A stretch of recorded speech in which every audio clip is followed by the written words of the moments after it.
And we're live, everybody. Welcome in. It is Tuesday, January 9th, 2 p.m. Central. Thank you so much for joining me. We have some data coming out of the auto market, specifically with Ford.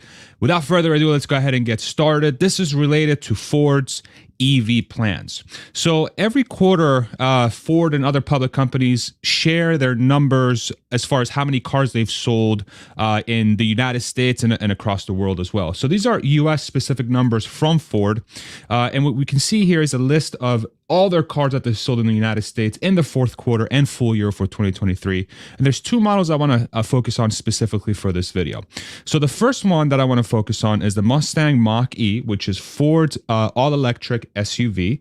You can see here that they have headers for year-to-date sales for each car, and you can see that they have 2023 numbers and 2022 numbers. The 2023 numbers are basically up through December, so January through December, full year numbers. And the number I want to highlight here is that the Ford Mustang Mach-E in 2023 has sold about 40,700 units in the United States. Now, it's slightly higher than the previous year of 39,000, so it's good to see growth, obviously, for the vehicle. I also want to focus on the F-Series, the Ford F-150 Lightning, which is Ford's electric pickup truck. Over here, you can see that in 2023 full year, they did about 24,000 units sold and 15,000 in the previous year of 2022. So you can see a pretty significant increase, about 54% for the F-150 Lightning and about 3% for the Mustang Mach-E. However, what I want to highlight here is that even though there is growth in the EV segment for Ford, Ford and other legacy automakers have a dealership network, which is basically, when you go buy a car, traditionally, you don't really go to the Ford factory to buy your car, you go to a dealer. And these dealers buy the cars from the manufacturers, in this case, Ford.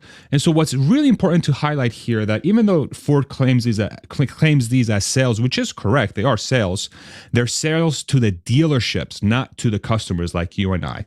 So Ford sold about 40,000 Mach-E's to dealerships and 24,000 F-150 Lightnings to dealerships. Now, why is this important? If I go to the CarEdge website, so CarEdge, friend of the show, if you go to caredge.com, not a sponsor, just a great website, you can type in Ford Mustang Mach-E, and you can look at all new Ford Mustang Mach-E's nationwide. And this number up here tells us how many cars, how many Mustang Mach-E's there are at dealerships in the United States across the entire world. So I did a zip code in the Austin area, and I did nationwide. So 22,500 Mustang Mach-E's in the United States sitting at dealer lots. And I did the same exact thing for the F-150 Lightning. There's about 12,800 for F-150 Lightning sitting in dealership lots. Now, why are these numbers so important?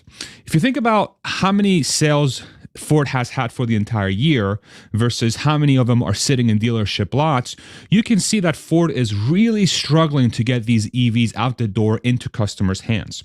If I do a very simple calculation, if I take those numbers that we talked about, how many Ford Mustang Mach-E's were sold in 2023 and how many F-150 Lightnings were sold in 2023, and I look at how many of each are sitting in dealership lots using the CarEdge websites for the F-150 and the Mach-E, you can see that if we just do a very simple calculation, basically to see what percentage of cars are sitting in dealer lots, 55% of Ford Mustang Mach-E's are sitting in dealership lots that were sold in 2023, and 53% of F-150 Lightnings are sitting in dealership lots that was sold in 2023. So out of those two models, 54% of every single Ford F-150 Lightning and Mustang Mach-E that were sold in 2023 are sitting in dealership lots, right? So half of the sales in 2023 for those two models are just sitting there, and nobody's buying them, it seems, right?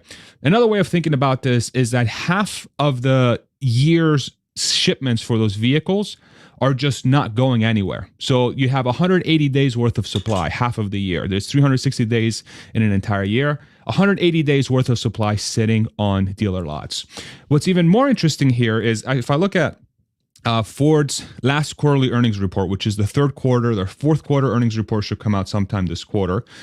You can see that the number of cars that are sitting in a dealership lot right now, combined with for those two, which is about 36,000, is the same number as how many EVs Ford sold in the third quarter of 2023, and they tell us how much revenue that 36,000 units was $1.8 billion. So another way of thinking about this number here, this 35,000, is that Ford has roughly $1.8 billion of revenue that they sold in 2023 that's just sitting in dealer lots. So even though Ford is claiming this as sales, as they should, because they're selling it to dealerships, however, these are not making it on customers' hands.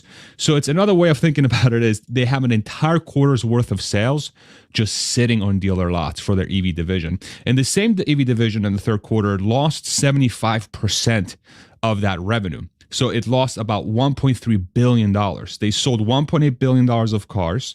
They lost $1.3 billion. And that same exact number is sitting on dealership lots, okay? Now, there's been a lot of noise around legacy automakers saying that there's a slowdown in EV demand. I think if we just look at Ford's numbers for what they are, you can very obviously see that this is the case for Ford.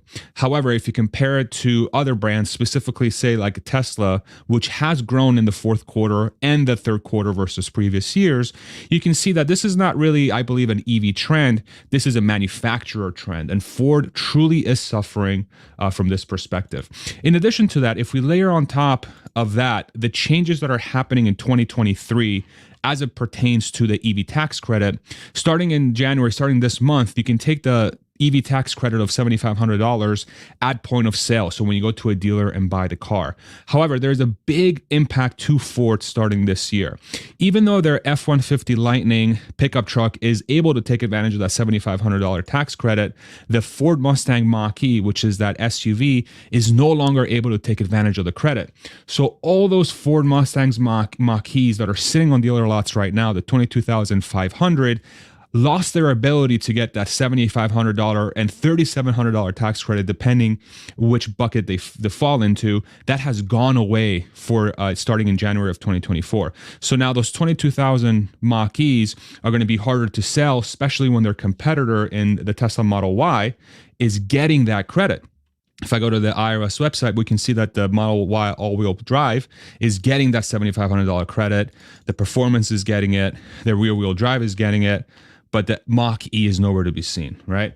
And then as it pertains specifically to the F-150 Lightning, now this truck has to deal with this thing, which is the Tesla Cybertruck. It looks like we have a little guy in there. I've never seen that before. Now it has a competitor in the Cybertruck that is going to be getting that $7,500 tax credit as well. I believe once the IRS updates their website here, because it was just launched, we should see that model come up here as well.